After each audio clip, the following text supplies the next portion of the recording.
Hello friends, welcome back to my channel. मैं हूं आपकी फ्रेंड वर्षा। फ्रेंड्स, आज की इस वीडियो में हम बीएड एंट्रेंस एग्जाम के कॉमर्स के प्रैक्टिस सेट के बारे में डिस्कस करेंगे। तो चलिए फ्रेंड्स, वीडियो को स्टार्ट करते हैं। लेकिन वीडियो को स्टार्ट करने से पहले प्लीज मेरे चैनल को सब्सक्राइब कर लीजिए, और अगर आपने चैनल को सब्सक्राइब कर लिया तो इस वीडियो को लाइक कीजिए और अपने फ्रेंड्स के साथ शेयर कीजिए।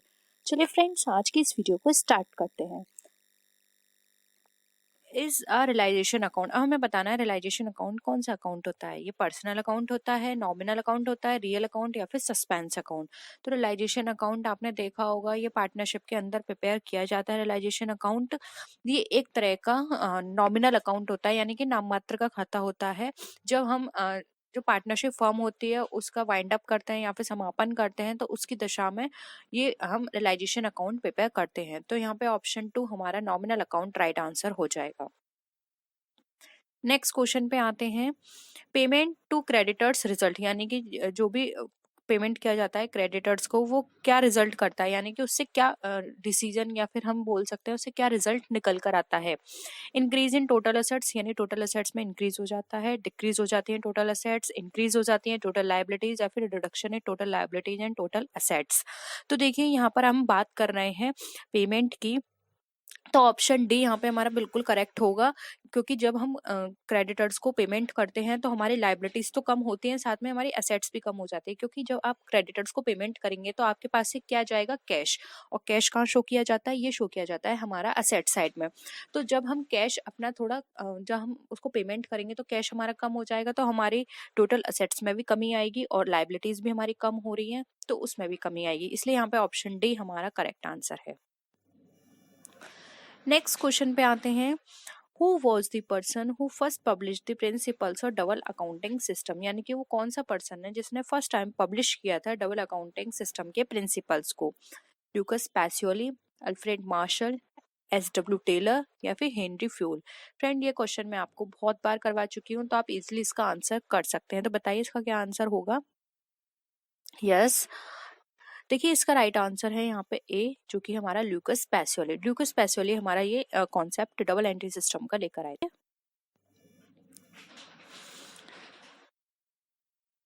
नेक्स्ट है which of the following is not a trade deal. अब इसमें से कौन सा ट्रेड डील नहीं है, आपको वो बताना है। अभी आपने क्वेश्चन किया था कॉमर्शियल एक्टिविटी का, ये उसी से ही रिलेटेड है, बस थोड़ा क्वेश्चन घुमा दिया है, ठीक है।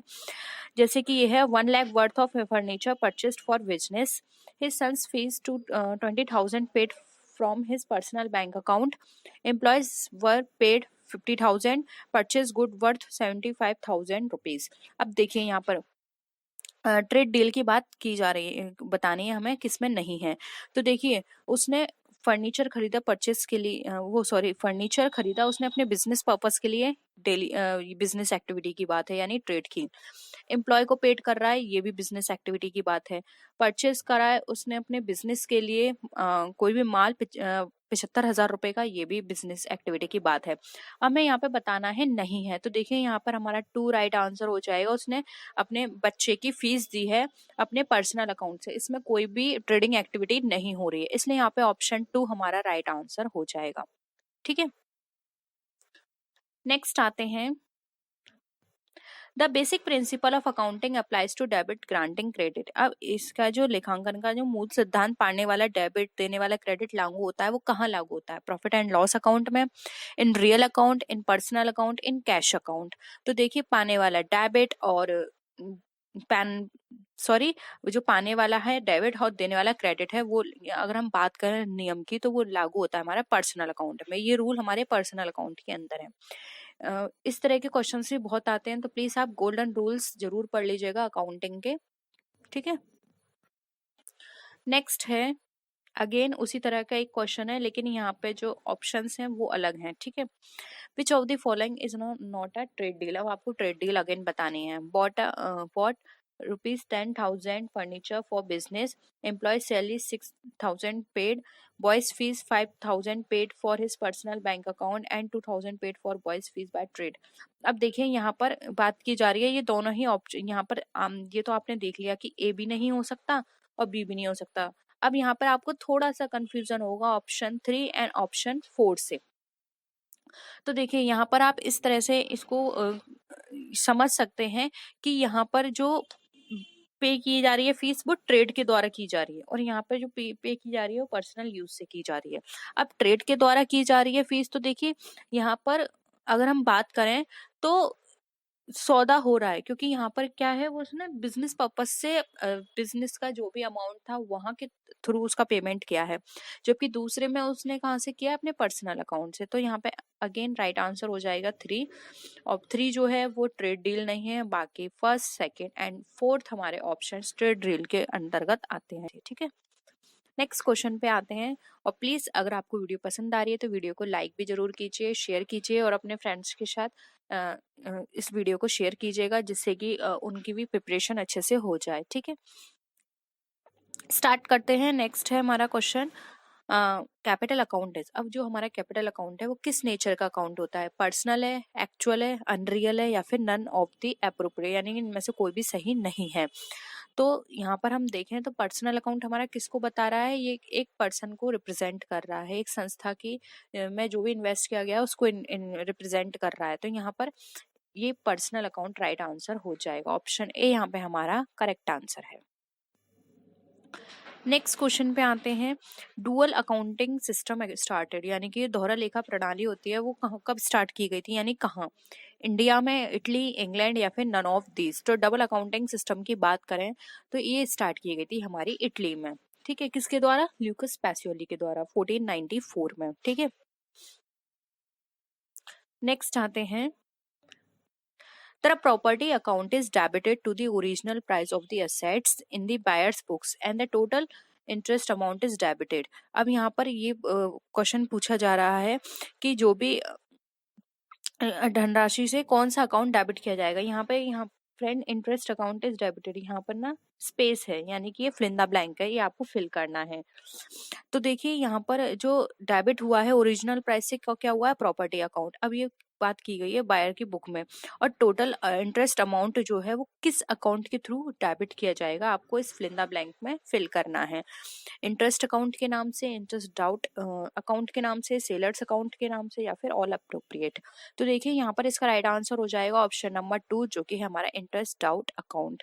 क्योंकि अभी हमें यहाँ पर पता नहीं है, इसलिए यहाँ पे इंटरेस्ट डाउट अकाउंट के नाम से हम इसको डेबिट कर देंगे। ठीक है, नेक्स्ट है, which of the following is not a movable property. अब इसमें से कौन सा मूवेबल प्रॉपर्टी नहीं है, तो आप इजिली बता सकते हैं। देखिए डेटर है, प्रीपेड एक्सपेंसेज है, स्टॉक है, परचेज है। इनमें से जो मूवेबल प्रॉपर्टी नहीं है वो है हमारी परचेज। परचेज को हम मूवेबल नहीं कर सकते, जबकि स्टॉक को हम मूव कर सकते हैं।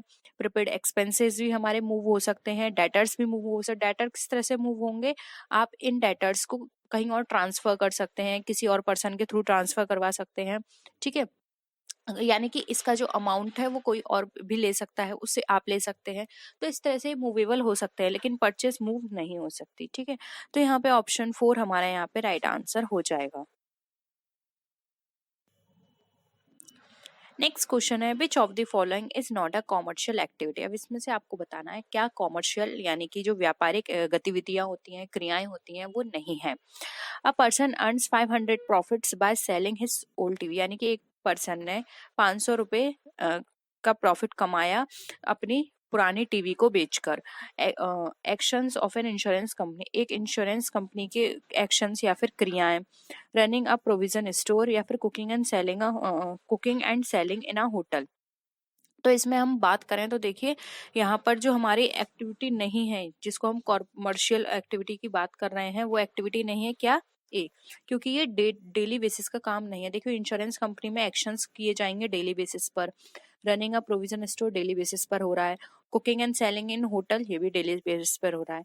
कॉमर्शियल एक्टिविटी में ये सबसे इंपॉर्टेंट पार्ट होता है कि आप कोई भी एक्टिविटी कर रहे हैं वो डेली बेसिस पे होना चाहिए। अब टीवी वो उसने एक दिन बेची है, वो डेली अपनी ओल्ड टीवी नहीं बेचेगा। अगर वो डेली यही काम करता है तो वो उसका बिजनेस बन जाएगा। ठीक है, तो यहाँ पे ऑप्शन ए हमारा यहाँ पे राइट आंसर हो जाएगा। आई होप आपको सारे क्वेश्चंस क्लियर हो रहे होंगे, और प्लीज वीडियो अगर आपको अच्छी लग रही है तो लाइक कीजिए, चैनल को सब्सक्राइब कीजिए अभी तक नहीं किया है तो प्लीज प्लीज प्लीज, और अपने फ्रेंड्स के साथ भी जरूर शेयर कीजिए। स्टार्ट करते हैं। देखिए नेक्स्ट है, डेबिट इक्वल्स क्रेडिट, यानी कि डेबिट जो है वो क्रेडिट के इक्वल होता है। अब आपको बताना है किन किन कंडीशंस में। समटाइम्स ट्रू इन अकाउंटिंग, यानी कि कभी कभी ये सही होता है अकाउंटिंग के अंदर, sometimes wrong in accounting, always true in accounting, या फिर ट्रू अंडर स्पेशल सर्कमस्टांसेस। तो यहाँ पर हम बात करें तो देखिए ये हम सबको पता है कि डबल एंट्री सिस्टम अकाउंटिंग के अंदर फॉलो किया जाता है। और डबल एंट्री सिस्टम ये बात करता है कि हमारे जो ट्रांजेक्शन्स हैं वो टू ट्रांजेक्शन्स होंगे, यानी कि सभी डेबिट का क्रेडिट होगा और सभी क्रेडिट का डेबिट होगा, यानी कि कोई भी क्रेडिट या कोई भी डेबिट अकेले नहीं होगा, ये दोनों एंट्रियां साथ होंगी, debit side and credit side. इसलिए जो ऑलवेज ट्रू इन अकाउंटिंग हमारा ऑप्शन यहाँ पे करेक्ट होगा। Every debit has credit and every credit has debit. ठीक है, ये बस कॉन्सेप्ट आप याद रखिए। ठीक है, नेक्स्ट क्वेश्चन है डबल अकाउंटिंग मीन्स। अब डबल अकाउंटिंग का क्या मतलब होता है आपको ये बताना है। Every merchant transaction has two side, two accounts are created for all transactions, या फिर write all business transaction twice, या फिर ऑल ऑफ द अबव। तो देखिए यहाँ पर बात की जा रही है डबल अकाउंटिंग सिस्टम की। मैंने अभी आपको बताया डबल अकाउंटिंग सिस्टम में क्या होता है, डेबिट और क्रेडिट दोनों जगह ट्रांजेक्शन्स या फिर जो रिकॉर्डिंग होती है वो की जाती है। तो यहाँ पे टू साइड्स वाला ऑप्शन जो है वो हमारा करेक्ट आंसर होगा। Every merchant transactions has two side. इसको दो बार नहीं लिखा जाता, दो बार अकाउंट नहीं क्रिएट किए जाते, तो ये दोनों हमारे ऑप्शंस गलत हैं। तो ऑप्शन 1 हमारा राइट आंसर हो जाएगा। तो ये थे हमारे आज के क्वेश्चंस। आई होप आपको क्वेश्चंस क्लियर हुए होंगे। इस सीरीज के अंदर हम आपको चैप्टर बाय सारे क्वेश्चंस करा रहे हैं, जिससे कि आपको अपने प्रिपरेशन करने में आसानी हो। आई होप आपको ये क्वेश्चंस पसंद आ रहे होंगे। वीडियो पसंद आ रही है तो वीडियो को लाइक कीजिए, फ्रेंड्स के साथ शेयर कीजिए, और किसी भी तरह की कोई भी क्वेरी हो तो प्लीज़ ज़रूर बताइएगा। तो नेक्स्ट वीडियो में फिर मिलते हैं आपसे और भी अच्छी वीडियोज़ के साथ। तब तक के लिए टेक केयर, बाय बाय।